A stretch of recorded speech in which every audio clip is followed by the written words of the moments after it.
Hello, everybody, and welcome back to another episode of Pointless Top 10, a show where we make top 10 lists of pointless things, where we fly and buy his pointless statue in Booty Bay, because inside pointless things are treasure. Let's begin. 10. Number 10 is the graveyard at the Shadowpan Monastery up in the Kunlai Summit in the Mist of Pandaria. And there's a bunch of things to like about this graveyard, one of which is it's kind of in this secluded mountain area. Obviously, it's up in the Shadowpan Monastery, which is already secluded in itself, but there's these really cool gravestones which have these headbands wrapped around. So I don't know if it's like maybe the warriors that died here wore those headbands, so they wrapped them around the grave or something like that. That's kind of what I was theorizing. But there's also these big cat statues kind of overlooking all the graves. And then in between two of the big tiger statues is this little shrine area that has a bunch of little carvings on it. Like there's a paw print, it looks like. And then I think what looks like a cloud with beams coming out of it. I don't know. I'm just kind of guessing. That's what it looks like. Also, for those of you that are like, Crendor, didn't you do a pointless top 10 graveyards already? And yes, I did. But I'm doing a remake of it because that one is like 7 or 8 years old. So I was like, you know what? I want to do another graveyard list. And I want this graveyard to be on that list. And so that's why the Shadowpan Monastery graveyard is number 10. 9. Number 9 is the Grizzly Hills graveyard. And this is a bit of an unconventional one because it's not really a big notable graveyard per se, but this is just a place where you spawn at after you've died. But when I saw this, I was like, this is such a cool little graveyard. Like they've made these gravestones out of planks of wood with bear traps attached to them, and then there's some empty coffins nearby. There's a bear pelt that's hanging on some raised wooden logs, and this is right near one of the trading posts, so I imagine this is where a lot of the hunters and trappers are buried when they've died. And so even though it's not the biggest or craziest graveyard, I think they did a really good job with the theming of this graveyard. And I think sometimes that's really what I appreciate most about World of Warcraft, is I think they do theming better than a lot of other games, and this fits right in. In fact, whenever you die in game, just stop and kind of take in your surroundings. Don't just like mindlessly run back, because I actually found a lot of really cool small graveyards and they're themed really well, or they got funny little things there. So just take some time, look around and appreciate them. Stop and smell the flowers. And that's why the Grizzly Hills graveyard is number 9. 8. Number 8 is the Shield Hill graveyard located at the Howling Fjord in Northrend. And so the story here is at some point just prior to the war against the Lich King under the leadership of Jonah Sterling, who we talked about last week in Pointless Top 10 Weirdest Buildings in WoW, the North Sea freebooter pirates stole artifacts from the graves of Shield Hill, which brought the Kavaldir to the Northrend shores as they disturbed the spirits of the dead. I don't know if it's Kavaldir or Valdir. Somebody tell me in the comments section. And so there's a quest where the Tuskar are like, hey, you have to go get these artifacts and put them back in their graves where they belong, and then maybe the Kavaldir go away. But you do that, and then the Kavaldir are like, nah, dude, you messed this up, even though you didn't mess it up, the pirates did, and they're like, we're gonna attack anyway. And so that's what happens. And the graveyard is pretty much everything you would expect from a Viking-esque faction in World of Warcraft, where you have a bunch of shields and swords and ship parts and wood and all that stuff just on these big rocks, which I guess are supposed to be gravestones, but there's also gravestones next to the rocks, so maybe it's 2 types of gravestones, but I don't really know. I think they just look cool either way, so that's why the Shield Hill graveyard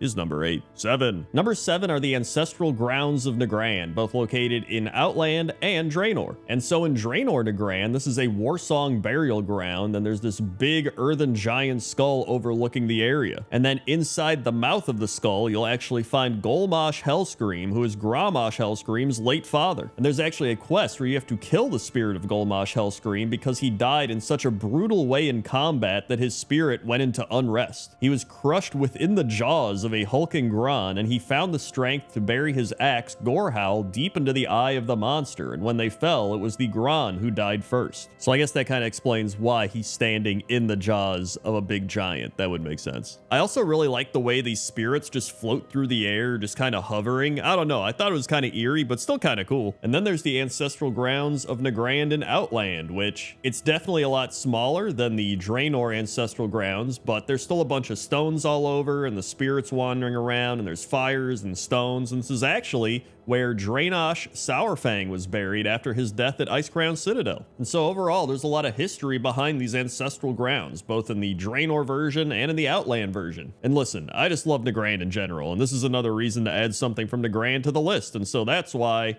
It's number 7. 6. Number 6 is the Kodo Graveyard, located in Desolace. And the Kodo Graveyard is based off of the Elephant Graveyard. And the Elephant Graveyard is, according to legends, a place where old elephants instinctively direct themselves when they reach a certain age. According to this legend, these elephants would then die there alone, far from the group. However, there is no evidence to support that this ever existed, so it was probably made up, but it's one of those things, maybe somebody saw a bunch of elephant skulls like all together and they're like, this must have been the elephant graveyard, and then people took that and ran with it. I feel like that's how a lot of myths and legends start, but I don't know. I'm just some guy making WoW videos on the internet. Don't come to me for historical advice.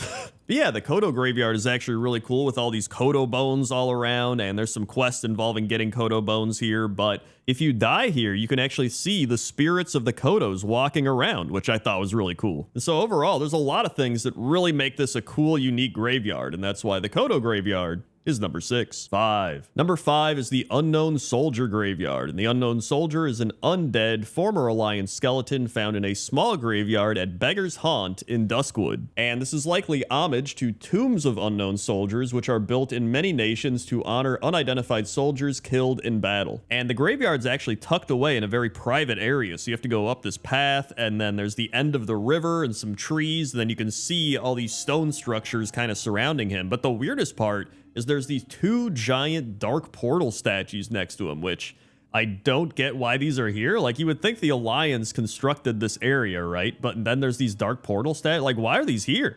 It's actually really weird. Like, I have no idea. I'm mainly curious if these were here when they built this graveyard, or if the graveyard was here and then these were constructed after. I feel like these had to have been here already, right? But it is a really weird place to have these dark portal statues kind of standing and lurking over you as this fallen unknown soldier. I don't know. It's definitely a one-of-a-kind graveyard, but it is a really peaceful graveyard for being a little eerie. Like, you have the little benches all around, and there's some tufts of grass and the waterfall. Like, it is very nice, but it's a little unsettling and mysterious. But I guess that fits right into what Duskwood is, so that's why I had to put the Unknown Soldier Graveyard at number 5. 4. Number 4 is the Gathering Graves, and the Gathering Graves is a graveyard located in the Battle for Azeroth version of Arathi Highlands. And I was actually going to put the Scarlet Monastery Graveyard here, but I was like, you know what? I kind of just want to do something different. Everyone knows about SM Graveyard. Plus, I don't really like the new version of it. There's like plants and stuff all over. I don't know what's going on, but back to the Arathi Highlands. So, this graveyard is for the Forsaken members of the Desolate Council that were killed here during the Gathering. And if you don't know, the Gathering was an event that occurred that allowed both Forsaken and humans to mingle in peace. And so Anduin planned this gathering to reunite the Forsaken with their living relatives from Stormwind, which some of them did. And then Kalia Menethil came along and she was like, all the Forsaken are under my protection since I'm the rightful ruler of Lordaeron. But then Sylvanas told her Dark Rangers to go and kill Kalia Menethil and all of the Forsaken who were taking part in this gathering. And so the main reason Sylvanas did this was she wanted broken, hopeless Forsaken that had to rely on her. And these Forsaken were getting hope, and they're like, I want to go back to my families, and with Anduin's blessing, we can join the Alliance and live happily. And then all of this happened. And so Anduin, along with all of their families and friends, kind of created this graveyard in their memory. And so it's actually really sad. You can like click on the graves and see their names and all the little objects they left next to the graves. So it's another reason to not like Sylvanas. And that's why the Gathering Graves are number 4. 3. Number 3 are the Thunderstrike Mountain Graveyard and the Firebeard Cemetery located in the Twilight Highlands. And I honestly think these are some of the coolest graveyards in the game. So the Wildhammers of the Twilight Highlands honor the heroes in Kurthaven before burying them with their griffins atop Thunderstrike Mountain. That's where they are believed to spend eternity at one with the sky. And as you can see on top of the mountain, there's these big piles of stones, and each one of them has these griffin feathers tied together with some rope kind of wrapped around them. And then there's some nearby trees that appear to have some really cool carvings in them of what looks like a hammer and then a cloud with some lightning and thunder probably happening. Then nearby, down below the mountain, you have the Firebeard Cemetery, which I think has some of the coolest gravestones. It's these big griffins that have like wings on the sides of them, and their beaks are holding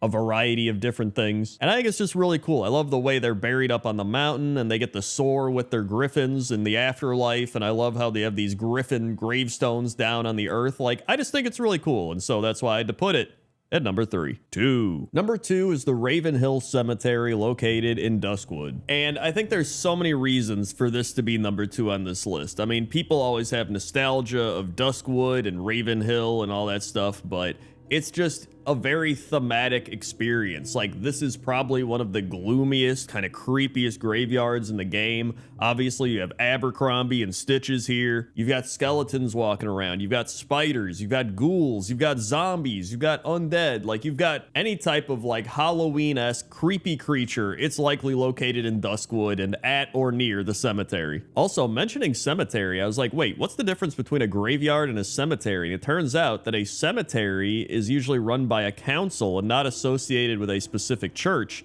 while a graveyard is actually associated with a church and run by a church. I didn't know that at all. In fact, I would have assumed that a cemetery was with a church and a graveyard was just a non-specific thing. So look at that, the more you know. But either way, it's nostalgic, it's well-known, it's creepy, and it's a great cemetery, graveyard, either one. And that's why the Ravenhill Cemetery is number 2. And number 1 is the Aderic's Repose Graveyard, and Aderic's Repose is a cemetery in Gilneas located outside of the city to the west. And not only is this a massive graveyard, but it also has a bunch of unique gravestones and caskets and tombs, and there's just so many cool things here that you don't really see anywhere else in the game. And if you have never been here, I would honestly just come here and walk around as like a roleplay thing or just like a chill thing to do, or if you like creepy stuff, I don't know, but there's just so many cool things here. There's even this underground tunnel here that has a bunch of mummified corpses and skeletons laying around. And I think this might actually be the Undertaker's Pass, because on the WoW wiki it says just inside the funeral home are stairs that lead to a long crypt hallway known as the Undertaker's Pass. It is possible that the tunnel is used as a way to cart the dead from the city in secrecy. And so I would say that Aderic's Repose and the Gilneas graveyards are somewhat forgotten. Like, these are kind of just in zones that nobody really frequents outside of, you know, a quest here or there going through starting areas. But I think it's one of the coolest graveyards in the game, and so that's why it's number 1. Hey everybody, thanks for watching this episode of Pointless Top 10. If you want more Top 10s, you go watch Spiders in World of Warcraft. That was a creepy one. Or you could just watch creepy things in World of Warcraft. That was pretty creepy as well. Also, consider supporting the channel over on patreon.com/crendor or by becoming a channel member. Okay? Okay. See ya.